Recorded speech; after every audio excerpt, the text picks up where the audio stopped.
சில காயங்கள் ஆறாம அப்படியே இருக்கிறது நல்லதுக்கு தான். இப்போ ஏற்படுற வலி நமக்கு புதுசா ஒன்றும் வலிக்காது.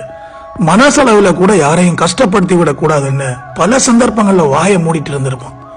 பேசாம இருந்ததால நமக்கு பேசவே தெரியாது நினைச்சிட்டு நம்ம ஏறி மிதிச்சிட்டு கடந்து போயிட்டு இருக்கிறாங்க. சுயநலமா வாழ தெரியாதாலதான் பல சூழ்நிலைகள் அமைதியா இருந்தோம். விட்டு கொடுத்து வாழ்ந்து கடைசியா நம்மையே நமக்கு வெறுத்து போயிட்டுது. நாம ஏதோ ஒரு நல்ல விஷயத்த சொல்ல வருவோம், அதை தப்பா திசை திருப்புவாங்க. அவங்க ஏதோ ஒண்ணு கேவலமா சொல்லுவாங்க, அப்புறம் அதை நல்லதா சமாளிப்பாங்க. நிம்மதியும் வேண்டாம், சந்தோஷம் வேண்டாம், எதுவுமே வேண்டாம். உயிரோட இருக்கிறது அவ்வளவு கஷ்டமா இருக்கு. பயந்தான் ஒவ்வொரு நாளையும் கடக்க வேண்டி இருக்குது. எப்போ என்ன நடக்கும், எப்ப பிரச்சனை வரும், அது எப்படி ரூபத்துல வரும்னு எதுவுமே தெரியாது. ஆனா வந்தே தீரும். அலாம தூங்கின இரவு ஒண்ணு கூட ஞாபகம் இல்லை. ஒரு நரக வாழ்க்கை.